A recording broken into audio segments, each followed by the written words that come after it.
Olá, meus amigos, sejam todos muito bem-vindos ao canal do Centro Espírita Irmã Rosa.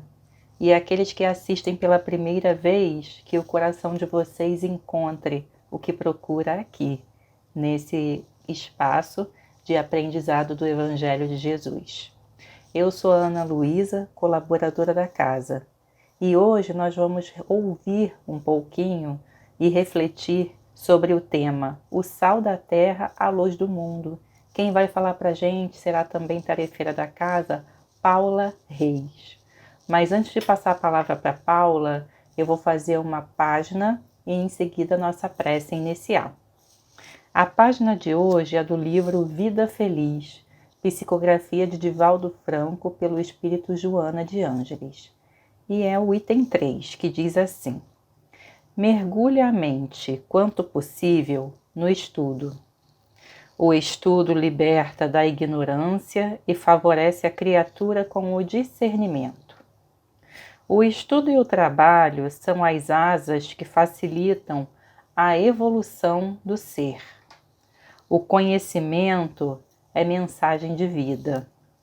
Não apenas nos educandários podes estudar. A própria vida é um livro aberto, que ensina aqueles que desejam aprender. Agora, meus amigos, vamos orar. Vamos unir os nossos corações e elevar o nosso pensamento aos benfeitores espirituais desta casa bendita, ao nosso querido Mestre e amigo Jesus, pedindo a Ele que abençoe a cada lar aqui representado neste dia, que abençoe os nossos corações para compreender as palavras que a nossa querida Paula irá nos trazer e assim aprender mais um pouquinho no educandário da vida. Que possamos aplicar esse ensinamento no nosso dia a dia, hoje e sempre. Que assim seja, graças a Deus. E agora, passo a palavra para Paula Reis. Olá, queridos amigos, sejam bem-vindos ao canal do Centro Espírita Irmã Rosa, para mais essa oportunidade onde juntos vamos refletir sobre os ensinamentos de Jesus com uma colaboração preciosa da doutrina espírita. Então, assim, rogamos aos bons espíritos, à espiritualidade amiga da Casa da Irmã Rosa, que possam nos amparar, nos orientar e que Jesus seja sempre a nossa grande inspiração. Hoje nós vamos conversar sobre o sal da terra e a luz do mundo, que é uma passagem que está registrada no Evangelho de Mateus, no capítulo 5, e que faz parte do Sermão da Montanha, esse verdadeiro tesouro que Jesus deixou para toda a humanidade. O Sermão da Montanha, Jesus inicia falando das bem-aventuranças e em seguida ele vai falar que aqueles que estão ali presentes são o sal da terra e a luz do mundo. E é sobre essa passagem, né, claro, que nós vamos trazer algumas considerações para pensarmos juntos como que isso pode ser importante para nós compreendermos o nosso papel no mundo e como podemos desempenhá-lo da melhor forma possível.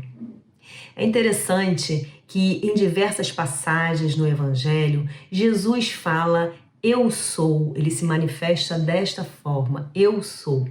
E mais especificamente, no Evangelho de João, há diversas passagens em que ele fala isso, mas existem os 7 eu sou de Jesus, conforme alguns teólogos classificam, que são situações em que Jesus fala eu sou e em seguida acrescenta uma metáfora que aponta para a sua obra redentora.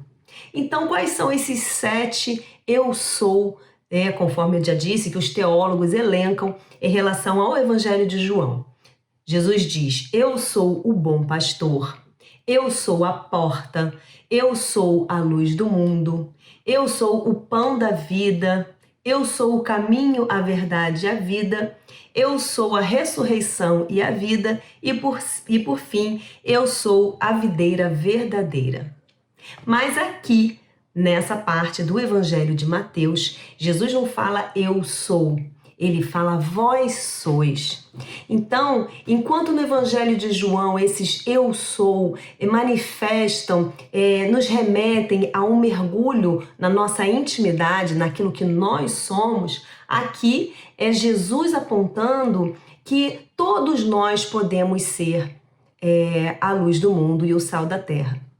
Então eu vou ler esse trechinho, que é curto, para a gente depois trazer algumas considerações.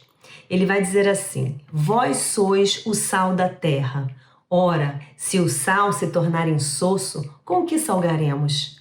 Para nada mais serve, senão para ser lançado fora e pisado pelos homens. Vós sois a luz do mundo. Não se pode esconder uma cidade situada sobre o monte. Nem se acende uma lâmpada e se coloca debaixo do alqueire, mas na luminária, e assim ela brilha para todos os que estão na casa. Brilhe do mesmo modo a vossa luz diante dos homens, para que, vendo as vossas boas obras, eles glorifiquem o vosso Pai que está nos céus. Então, como disse, enquanto na abordagem do evangelista João, esse eu sou remete a valores internos, a um mergulho, uma busca interior, aqui na abordagem de Mateus, Jesus está mostrando aos que estão ali presentes tudo aquilo que eles podem ser. Porque Jesus nos enxerga em toda a nossa potencialidade. Ele sabe onde estamos, mas sabe também aonde podemos chegar. Ele já percorreu esse caminho, hoje que ele já se encontra, desde há muito tempo na condição de espírito puro, o nosso grande exemplo, o nosso modelo e guia, como os espíritos nos ensinam. Então Jesus olha para aquelas pessoas e, ainda que nem elas mesmas acreditem, ele está falando para elas: olha, eu conto com vocês. Eu estou aqui mostrando para vocês o caminho que vocês podem percorrer, mas que somente cada um de nós pode fazer isso. Ninguém pode percorrer pelo outro, mas nós podemos sim nos fortalecer, nos amparar para que juntos possamos evoluir e desempenhar o nosso papel na obra da criação da melhor forma possível. Então é interessante porque naquele momento Jesus não falava apenas para os seus apóstolos, para os seus seguidores mais próximos. Jesus falava a toda aquela multidão que o acompanhava e que na verdade estavam representando todas as pessoas, com a sua mensagem imperecível, universal, atemporal. Jesus falava a todas as pessoas em todos os tempos. Então, é preciso compreender isso, porque Jesus falava para a humanidade inteira. Então, ele falava para todos nós também. E é preciso, dessa forma, compreender o que Jesus queria dizer com isso, porque ele está falando sobre o nosso papel. E para que a gente possa desempenhar esse papel da melhor forma, é preciso mergulhar um pouquinho mais nessas considerações, nesses ensinamentos, e é claro, a gente faz isso com o suporte da doutrina espírita. Então, gostaríamos de começar lembrando que na Bíblia há muitas citações sobre o sal. O sal é um elemento que é citado diversas vezes, no Antigo Testamento, inclusive. O que faz muito sentido de Jesus ter usado o sal como um elemento para fazer uma metáfora importante, porque o Antigo Testamento é o livro base, o livro religioso daquelas pessoas que estavam ali, pessoas de origem judaica. Então, quando Jesus usa um elemento que é utilizado naquele livro sagrado, ele vai então tocando os corações daquelas pessoas com mais facilidade. Então, no Antigo Testamento, há várias citações relacionadas a rituais, a ofertas no templo, sempre com a utilização do sal. O sal entre eles frequentemente era utilizado para ratificar alianças como um símbolo de fidelidade, de constância, de virtude. Simbolizava também a natureza eterna da aliança de Deus com o povo de Israel. Então era um emblema, era um significado muito forte de lealdade, de permanência. Até mesmo acordos de amizade eram celebrados com um presente, com um sal como presente. E pelo que soubemos, né, pelo que pesquisamos, até hoje em algumas culturas, principalmente entre os árabes, isso é um costume que ainda é seguido. Um outro aspecto milenar e muito importante do sal é o uso na alimentação. O sal começou a ser explorado e utilizado para consumo humano há cerca de 10 mil anos. Foi quando surgiram a agricultura, a pecuária e as primeiras comunidades rurais. Então, há um largo tempo, né, a humanidade faz uso do sal. Então, logo o ser humano percebeu que ele também tinha propriedades que poderiam ser usadas para realçar o sabor dos alimentos, para temperar, para dar um novo sabor e também para preservar melhor aqueles alimentos. É interessante que os romanos associavam o sal à deusa da saúde, né, Salus, e em sua homenagem veio o nome sal. E no Império Romano, os soldados recebiam parte do seu pagamento em sal, daí a origem da palavra salário. Então, o sal também era utilizado e é até hoje para controlar processos de fermentação, né, na fabricação de pães, de queijos, enfim, diversos alimentos onde ele vai ser capaz de conferir, ou seja, proporcionar um sabor característico, uma textura desejável em diversos alimentos. Agora, isso nos dias de hoje nos parece ser algo mais que a gente pensa mais na aplicação do sal, né, a questão do sabor, da textura, do que naquela época. Por quê? Pela sua capacidade higroscópica, ou seja, o sal, que na verdade sal é um nome genérico, né? Existem vários tipos de sais, mas quimicamente falando, mas nós aqui estamos nos referindo ao cloreto de sódio, que é esse sal de cozinha, como nós falamos. Então, aqui no nosso contexto, nós estamos nos referindo sempre ao cloreto de sódio ou o sal de cozinha. Então, o sal tem essa propriedade de puxar a água, né? Ele absorve a água e isso é muito interessante quando se pensa na conservação dos alimentos, porque grande parte dos micro-organismos, bactérias, fungos, eles gostam de um ambiente com bastante água para se proliferar. Então, um alimento tem água, tem nutriente, é assim um ambiente muito favorável a micro-organismos que podem causar doenças de origem alimentar. Então, desde muito tempo o homem percebeu isso, talvez não com um conhecimento que vem posterior, né, das suas propriedades químicas e fisicoquímicas, mas o homem percebeu que colocando sal sobre carnes, por exemplo, aquele alimento poderia durar muito mais. Então isso hoje talvez não tenha tanta importância para nós, principalmente assim nos grandes centros, porque nós já conhecemos, já temos a geladeira, já conhecemos processos de congelamento e até mesmo de embalagens que proporcionam um tempo de vida útil maior para os alimentos, né?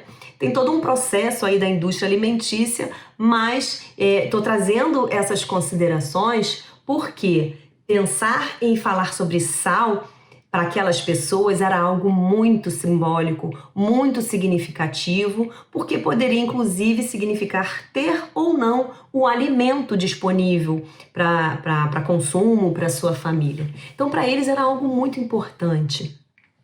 Então, quando Jesus fala que vós sois o sal da terra, isso nos remete a dar um novo sabor, um novo significado à vida, pensando em novas posturas diante da vida, uma postura de esperança, de consolo. E foram esses os valores que Jesus nos trouxe.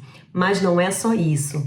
Pensarmos também sal da terra no sentido de podermos preservar a mensagem do Cristo, levarmos a nossa vida nesse sentido, sem distorções, sem que esse sentido se corrompa e assim as pessoas acabem levando a sua vida num sentido totalmente distinto daquele que Jesus nos apresentou. E isso tem acontecido, nós sabemos, ao longo do tempo, ao longo da história. Não fosse assim, inúmeras guerras não seriam realizadas em nome de Jesus, em nome de Deus. Isso mostra claramente, e eu digo guerras históricas, mas também aquelas nossas guerras do dia a dia que até hoje acontecem, principalmente quando a gente pensa em redes sociais, onde informações distorcidas de toda ordem se espalham pelo mundo, causando insegurança, causando violência, discurso de ódio, enfim. É muito importante que nós tenhamos essa percepção de como nós, enquanto seguidores do Cristo, pessoas dispostas a abraçar a mensagem do Cristo como uma proposta de vida, como nós devemos nos portar diante dessas diversas situações. Nós estamos buscando, ainda que de forma limitada, sermos esse sal da terra, ou nós estamos, na verdade, jogando sal no sentido exagerado, no sentido de distorcer, de não preservar a mensagem verdadeira do Cristo, e sim de usar isso de uma forma completamente equivocada. É preciso que a gente pense sobre isso. Essa é a proposta do Cristo para nós e ele acredita tanto nisso e ele sabe, na verdade, tanto disso que ele fala ali para aquela multidão: vós sois o sal da terra. Então, na verdade, são inúmeras utilidades do sal, né, que nós trouxemos aqui até como uma curiosidade, mas principalmente para tentar compreender o que Jesus quis dizer para aquelas pessoas. Mas é importante ressaltar que o sal, ele não se define apenas pelo seu nome, né? Se nós olharmos um pote de sal, por exemplo, na nossa cozinha, a gente não vai considerar que ele é sal simplesmente porque está escrito, simplesmente porque tem um rótulo, mas pelas suas características. Se nós adicionarmos um sal que não vai atingir a sua finalidade, que não vai dar um sabor desejado, uma textura, ou ainda que ele não vai, na medida certa, causar uma nova vida útil, né, proporcionar uma maior vida útil para o alimento, ele não está cumprindo o seu papel. Ele não está cumprindo a finalidade que se deseja. Então, é muito importante que nós também possamos nos despir de rótulos, não nos prender a rótulos, porque senão corremos o risco de estarmos levantando bandeiras. Eu sou seguidor do Cristo, eu sou espírita, enfim, mas isso fica apenas e tão somente na superfície da palavra, no rótulo, quando na verdade o que Jesus está chamando a nossa atenção não é para o rótulo, é para a nossa essência. E aí, nos recordamos de uma mensagem de Emmanuel, que está no livro Fonte Viva, né, psicografia de Chico Xavier, e que tem esse título, Rotulagem. Emmanuel traz algumas reflexões a partir de um trecho da carta de Paulo aos Romanos, que diz assim: mas quem não possui o Espírito do Cristo, esse não é dele. E Emmanuel vai dizer que a rotulagem não tranquiliza. Ele diz assim: procuremos a essência, há louvores em memória do Cristo em muitos estandartes que estimulam a animosidade entre irmãos. Olha aí que nós comentamos, né? Quantas guerras foram feitas em nome de Jesus. Quantas pessoas são... Quantas vezes a mensagem do Cristo tem sido distorcida, quantas pessoas levantam bandeira, usam rótulos e, na verdade, a sua mensagem, as suas atitudes, acima de tudo, são totalmente diversas da mensagem do Cristo. Isso não é tão difícil da gente perceber. Se a gente se afasta daquilo que é superficial, daquilo que não é a essência do Cristo, é porque nós estamos no caminho errado. Então, Jesus veio com uma mensagem de amor. Jesus disse que a gente tem que amar ao próximo como a nós mesmos e a Deus sobre todas as coisas. Mas ele disse mais, ele disse que nós devemos amar os nossos inimigos. Então, toda e qualquer conduta que seja diversa dessa, está errado. A gente precisa parar para pensar nisso. Como estamos usando as nossas palavras, como estamos nos portando diante de quem diverge de nós, de quem pensa diferente. É preciso pensar sobre isso. Ainda que seja preciso também compreender que nós temos uma longa caminhada pela frente nesse nosso processo evolutivo, é preciso também que nós nos esforcemos um pouquinho mais, que nós demos um passo já mais adiante, porque nós já podemos. Nós já sabemos também que temos um potencial. A gente ainda não compreende isso plenamente, a gente confunde, mas isso é normal. Mas estamos aqui, toda vez que nós nos reunimos para refletir um pouco sobre isso, é uma oportunidade que temos de rever os nossos pensamentos, de rever as nossas atitudes. Então, Emmanuel segue ainda dizendo que há juramentos por Cristo através de conversações que constituem vastos corredores na direção das trevas. Olha isso, gente. Há juramentos em nome do Cristo. É preciso pensar nisso, porque isso está muito presente nas nossas vidas, de novo, principalmente quando a gente pensa em redes sociais, porque isso tem um alcance sem precedentes. Nunca na história as informações foram disseminadas com tanta rapidez. E é preciso ter muito cuidado com isso, porque uma fala, um posicionamento mal pensado e refletido pode ser devastador, pode destruir famílias, pode destruir reputações. E quando a gente fala em nome do Cristo, isso é uma responsabilidade muito grande. Porque quando essa mensagem chega para alguém que não conhece muito bem, que usa aquilo como referência, isso pode gerar ondas de pensamentos e de entendimentos equivocados. Precisamos pensar no Cristo, não no seu rótulo, mas na sua essência. A essência de paz, de amor, de inclusão, de compreensão. E então, segue Emmanuel dizendo, meditemos na extensão de nossos deveres morais, no círculo da responsabilidade que abraçamos com a fé cristã. A responsabilidade, é muito importante a gente pensar nisso. É sempre fácil, ele diz já no finalzinho, externar entusiasmo e convicção, votos brilhantes e frases bem feitas. Acautelemo-nos, porém, contra o perigo da simples rotulagem. Com o apóstolo, não nos esqueçamos de que, se não possuímos o Espírito do Cristo, dele nos achamos ainda consideravelmente distantes. Então, meus amigos, é preciso que busquemos ser antes de aparentar e de fazer antes mesmo de instruir. Fazermos alinhados à proposta do Cristo.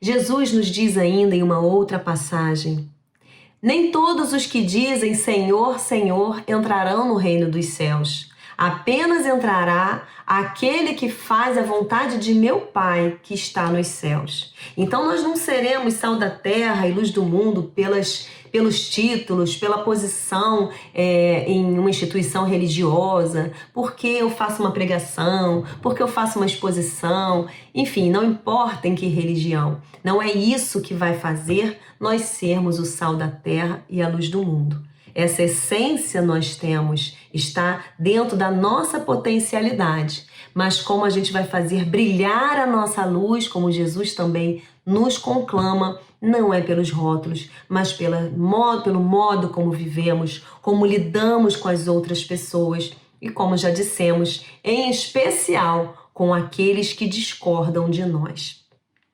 E o que significa fazer a vontade de meu Pai? É, na verdade, internalizar a proposta do Cristo dentro de nós. longe dos rótulos, mas dentro da nossa proposta de vida. E a partir daí, começar a olhar a vida à nossa volta dentro dessa perspectiva, dentro da dimensão que o Evangelho de Jesus nos convida a desenvolver.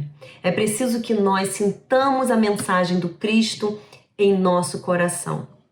E isso significa, muitas vezes, a gente repensar não só os nossos pensamentos, em primeiro lugar, e a partir daí, mas alguns costumes que a gente passa a não priorizar mais na nossa vida. Quando nós internalizamos a proposta do Cristo, a nossa ordem de prioridade diante das diversas coisas que temos a fazer, vão mudando, essa ordem vai mudando, tende a mudar. Então, se antes era mais importante para mim ter alguns hábitos que não são tão salutares, talvez agora eu possa repensar, talvez agora eu possa valorizar mais estar com a minha família, estar em alguma situação que eu possa ser útil, em que eu possa fazer o bem, principalmente quando nós revemos nossos hábitos, e isso é diante de toda a criação. Nós precisamos pensar isso. Jesus nos propõe a repensar a nossa postura diante de toda a obra da criação. Então eu preciso ser cuidadoso com a natureza, com os animais, e não apenas com o próximo, aquele que está perto de mim, que pensa parecido comigo. A gente precisa estender e ampliar. E isso tem que reverberar nas nossas atitudes diárias, as mínimas que sejam. E muitas vezes, a partir do momento em que nós vamos revendo as nossas prioridades, isso acaba sim gerando algum tipo de ressentimento com aquelas pessoas que antes compartilhavam conosco determinadas atitudes que hoje nós já decidimos não ter mais, que já não fazem mais tanto sentido para nós. E é claro que a gente aqui não está falando que precisamos nos tornar santos, que precisamos viver insulados, muito pelo contrário. A doutrina espírita nos propõe o relacionamento, a lei de sociedade nos mostra que precisamos nos relacionar uns com os outros. Tampouco estamos dizendo aqui que devemos julgar os outros de forma alguma, apenas repensar o que eu quero para mim. O que eu quero trazer como prioridade para a minha vida? Aquilo que me traz gozos e felicidades e alegrias momentâneas que eu vou desfrutar somente aqui na vida material? Ou eu estou priorizando aquilo que vai me elevar como espírito imortal? Essa é a proposta, que a gente primeiro se conheça, o que hoje eu estou buscando para a minha vida e aquilo que eu quero buscar, aquilo que eu quero, a quem eu quero me tornar daqui para frente. Então, não basta falar, é preciso internalizar a proposta do Cristo para que o reino dos céus dentro de nós seja uma proposta real e concreta na nossa vida.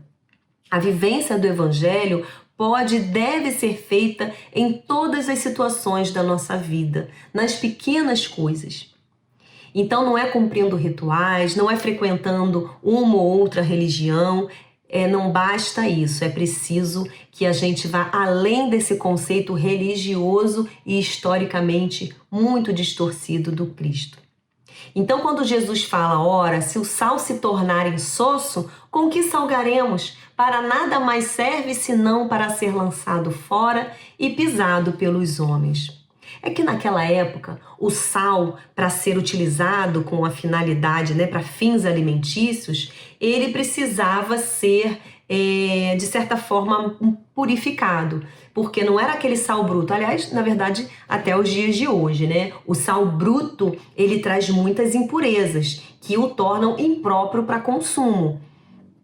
E naquela época, o que acontecia? Esse sal que não era utilizado para consumo, ele era espalhado no chão, principalmente quando nevava, para ter aquele efeito de fazer com que o chão não ficasse escorregadio, causasse algum problema.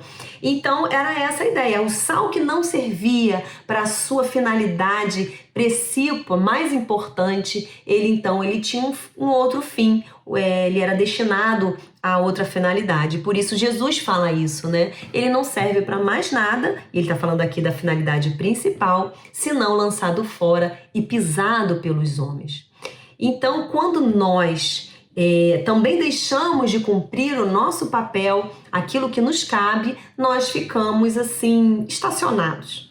E quando desperdiçamos a oportunidade de evoluir e servir a Deus, e ainda de cumprir a parte que nos cabe nessa existência, porque essa, na verdade, esses são os dois objetivos que os espíritos nos falam da nossa encarnação, da nossa experiência na matéria, nos tornarmos espíritos puros, né, por meio das diversas reencarnações, mas nós estamos aqui para vivenciar os desafios da matéria e assim irmos nos purificando, mas também dar a nossa contribuição na obra da criação. E se nós não priorizamos essas questões de ordem espiritual, aquilo que nos eleva, nós vamos ficar marcando passo, vamos deixar de aproveitar a oportunidade.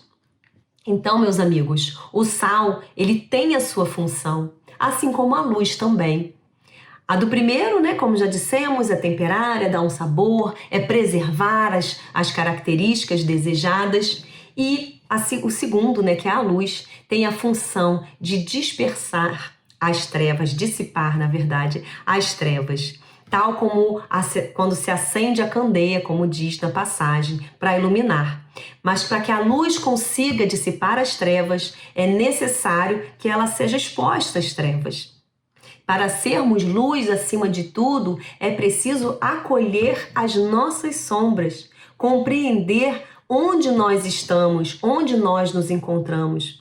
Porque se por um lado Jesus está ali dizendo, né, nos enxergando em toda a nossa potencialidade, se a gente abraça isso, trazendo um rótulo, poxa, eu sou a luz do mundo simplesmente porque aqui estou, porque as escrituras estão dizendo, na verdade Jesus está nos convidando a fazer brilhar a nossa luz. Nós ainda não somos essa luz cintilante, essa luz que reverbera a mensagem do Cristo. Nós temos o potencial, nós temos até momentos de iluminação, certamente, mas a nossa caminhada ainda é longa, é preciso compreender isso, é preciso compreender onde estamos, o que estamos priorizando, sabendo que essas sombras muitas vezes predominam na nossa vida, mas a partir do momento em que eu acolho e que eu abraço essa minha condição, eu vou ter melhores possibilidades de fazer brilhar essa luz. E assim vamos trabalhando, compreendendo que é uma jornada longa sim, mas que nós vamos passar por esse processo, porque Jesus, nossa grande inspiração, esse nosso irmão que fez tanto e faz tanto por nós, ele acredita e conta com a nossa contribuição. E aí, meus amigos, eu gostaria de trazer uma história de uma pessoa conhecida que eu vou dar o nome de Aparecida. Aparecida é uma pessoa muito adorável, muito amável, uma pessoa muito gentil com todos. E assim sempre foi, desde muito jovem. Quem olha para Cida com seu jeito tão encantador, tão prestativo, tão sempre disposta a ajudar quem quer que seja, não pode imaginar as dores e as dificuldades que ela tem passado ao longo dos anos. Sejam dificuldades de saúde, dificuldades de ordem familiar, dificuldades de ordem financeira, mas ela nunca deixa isso, não é nem transparecer, nós até conseguimos perceber, mas ela nunca deixa que isso a domine, que isso cause revolta, que isso faça com que ela não cumpra as suas atividades de trabalho, enfim. Cida, certa vez, contou um pouco de sua história de vida. Ela nos contou que desde muito pequena, desde criança, precisou trabalhar, precisou inclusive catar latinhas, enfim, essas circunstâncias que muitas vezes nós vemos na rua, que nos causam um desconforto, né, uma tristeza ao ver crianças passando por isso. Mas muitas vezes a gente acha que essa situação está lá longe e de repente nos deparamos com alguém com quem temos um contato um pouco mais próximo e essa pessoa passou também por isso. E o que me chamou a atenção da Cida quando ela estava narrando essa história é que ela falava de uma maneira muito tranquila, ciente, né, e enfatizando a dificuldade que foi, sem de forma alguma romantizar aquela situação pela qual ninguém deveria passar. Mas o que ela nos trouxe foi o seguinte: olha, eu hoje vivo uma situação em que, com toda dificuldade, eu consigo inclusive ajudar os meus pais a ter uma vida mais digna, aquelas que eu não tive possibilidade de receber. Mas quando eu era pequena, eu fui rebelde. Porque a minha mãe, meus pais, eles na verdade não achavam que eu teria condições de estudar, que eu ia muito longe. E acrescentando, né, a Cida é uma pessoa muito religiosa. Ela disse assim: honrar vosso pai e vossa mãe sempre, mas obedecer nem sempre. E aí aquilo me chamou a atenção e eu só fui compreender quando ela me explicou que na verdade ela teve essa atitude de revolta. Ela se debruçou sobre os livros, percorreu todas as possibilidades que poderiam aparecer na sua vida para que ela tivesse uma vida melhor, para que ela estudasse. Então, assim, ela conseguiu ter uma vida, ainda que modesta, mas uma vida que proporcionasse mais conforto para ela e para sua família. Então, mais uma vez, nossa intenção não é com essa história romancear a situação, porque senão a gente corre o risco de escorregarmos e pensar: poxa, todo mundo que se esforçar um pouco mais vai conseguir alcançar sucesso. E a gente sabe que infelizmente não é assim. Da mesma maneira que a nossa querida amiga conseguiu, muitos e muitos se esforçam tanto quanto ela, mas não conseguem, ficam para trás. E isso certamente é um traço característico de um planeta ainda de provas e expiações como os nossos, em que as oportunidades não são equilibradas, em que há uma divergência de muitas posses e muita fome convivendo, enfim, essas mazelas do nosso mundo que nós conhecemos bem. Mas eu trago essa história para nos inspirar, porque às vezes a gente busca uma inspiração muito distante de nós e às vezes ela está ali do nosso lado, bem pertinho da gente. Então que possamos perceber a luz que há em nós e o quanto nós podemos ressignificar a nossa vida, abraçando a proposta do Cristo, dando um novo sabor e, acima de tudo, preservando a sua mensagem redentora. E aí eu não poderia deixar de falar, de citar a música de Beto Guedes, ainda que seja algo talvez um pouco clichê quando se fala em Sal da Terra, mas que a gente faz com muito carinho, porque é uma música muito bonita de Beto Guedes que tem esse título, O Sal da Terra, onde ele diz que vamos precisar de todo mundo.